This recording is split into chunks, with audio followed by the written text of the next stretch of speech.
Draco's resolve solidified in the morning as he stared at the shapeless silvery mist dissolving in front of his eyes.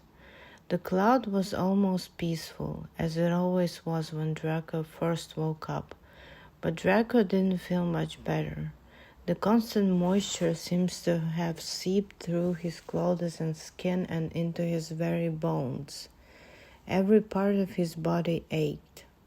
He feared that if this continued, he'd eventually melt away. After an early breakfast, he acquired Madame Pomfrey permission to leave. She had agreed he should attend his classes if he felt up to it, but ordered him to return the moment he felt unwell, and then he went up to the tower to have a shower and fetch fresh clothes. The house elves always brought him wrong things to wear. He was careful to arrive at the tower while the rest of his classmates were at the great hall having breakfast. Though he'd had quite enough of solitude, he didn't particularly look forward to seeing anyone. If I've dotted the I's and crossed the T's, then I may do whatever I please, he told the centaur. Though I'm unlikely to cross my T's at the moment, am I? He added when the centaur stepped away to let him through. Then you won't be pleased, the centaur shouted after him. True enough, Draco wasn't pleased. The moment he stepped into the common room, he came face to face with a huge white peacock. It stared at him. Draco stood frozen for several long minutes and then firmly told himself that there were no peacocks in his room, and he couldn't see one and therefore was not going insane. Then he ran upstairs to his dormitory, expelling all thoughts of peacocks from his mind. He had a quick shower, changed into dry clothes, and then paused next to his bed. Potter's cloak was still there. When Draco picked it up, he noticed it was dry and it no longer smelled like Potter. The house elves must have taken care of it and returned it to the wrong place. He was tempted to put it on, but as he watched the raindrops fall onto the fine black fabric, he slowly formed a different plan. He went back to the common room and was dismayed to see the peacock was still there.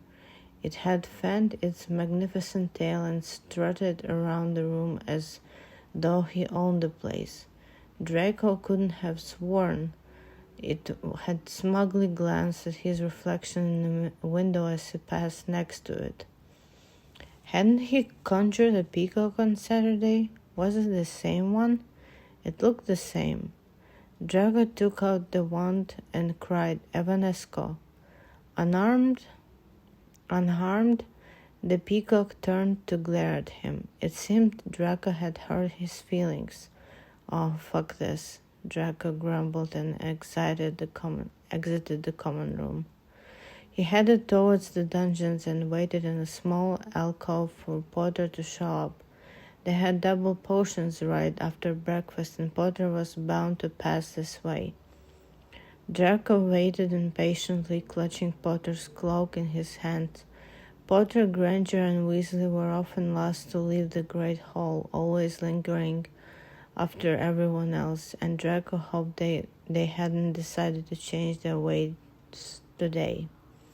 A small first year passed, though most likely lost. He screamed at the sight of Draco and ran off in fright. Draco smiled ruefully. He must have been a frightening sight. A dark figure hooded and cloaked with a dark grey cloud above his head and angry rain swirling around him. He almost regretted not having breakfast in the great hall, if only to see how many first years he could terrify with his appearance. Finally, Draco heard Weasley's laughter, and he stepped out of the alcove. Potter, Granger, and Weasley unanimously took a startled step back. They all had their wands out in seconds. It was as impressive as it was ridiculous. They took their wands away quickly, looking abashed. Merlin, Malfoy, Weasley said, I thought you were a Dementor. So did I. Granger studied Draco curiously. Draco ignored them and focused on Potter.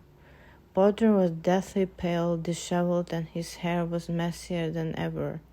Draco suspected he still hadn't recovered from his night of drinking. "Can I have a word in private?" Draco asked. Potter looked to the cloak Draco held in his hands. He seemed uncertain, but he nodded. "All right." Granger and Weasley exchanged a look. "Don't be late," Granger told Potter. "Don't get struck by lightning," Weasley added. They left somewhat reluctantly. "Is that mine?" Potter asked, nodding at the cloak. "You can keep it if you need it." Potter said it in a tone that suggested there was no need for Draco to ambush him just to return a stupid cloak.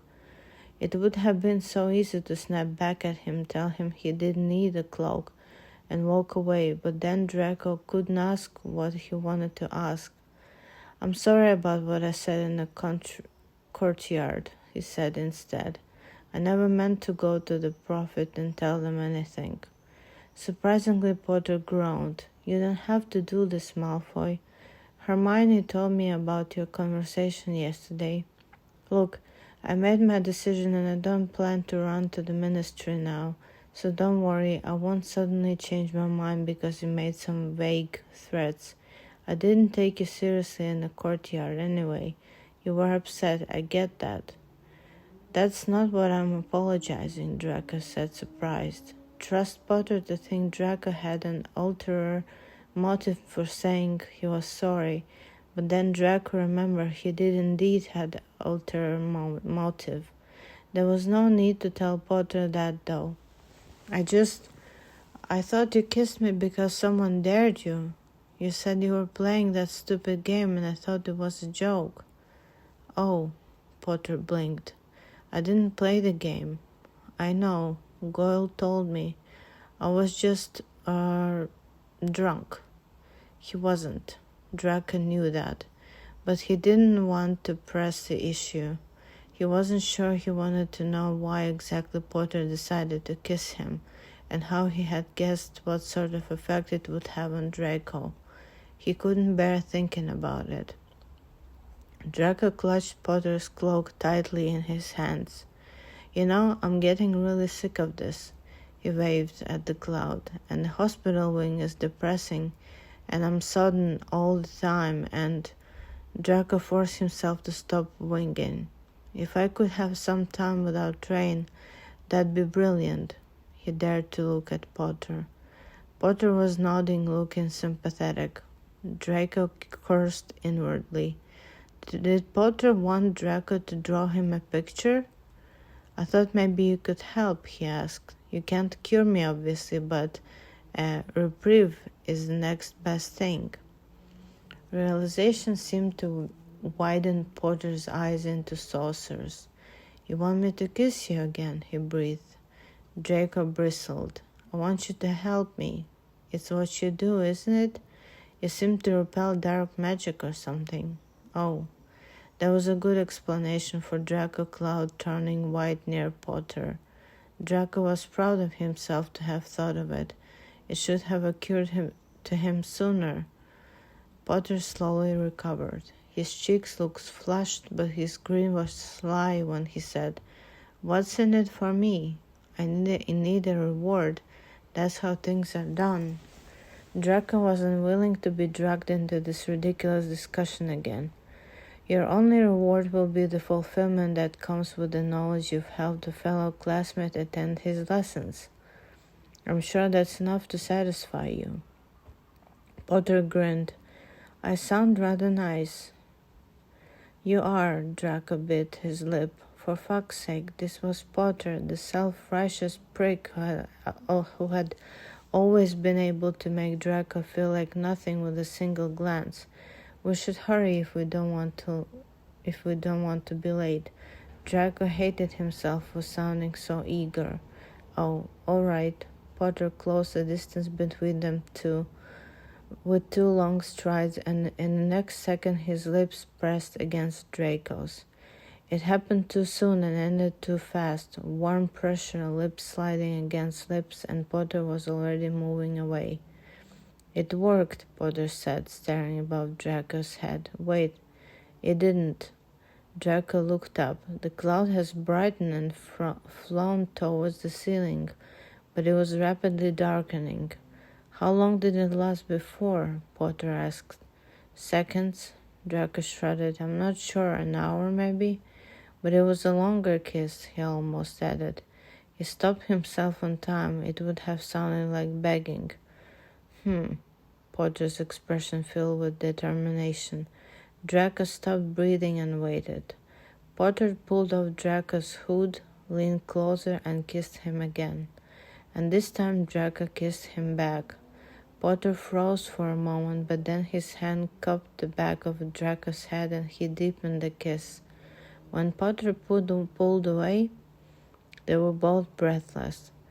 Potter looked up at the cloud. It must have been glowing again because Potter seemed pleased.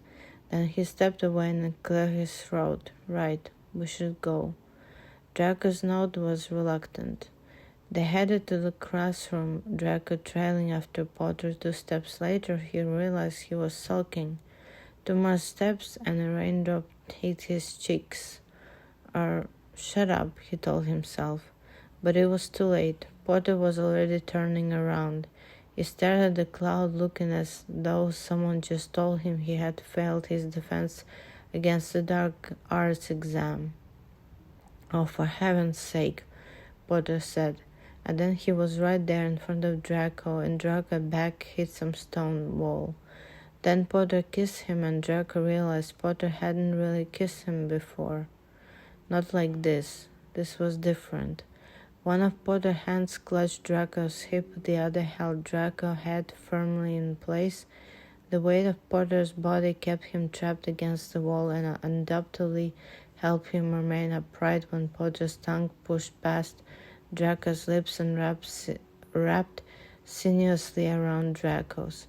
Draco had no idea how long the kiss lasted, but he was lightheaded by the time Potter pulled away. Potter's glasses were as crooked as his smile, his breath hot against Draco's lips. They should keep you dry for a few hours, Potter said, and he was right. They were 10 minutes late for potions. The students eyed Draco's cloud suspiciously when he entered.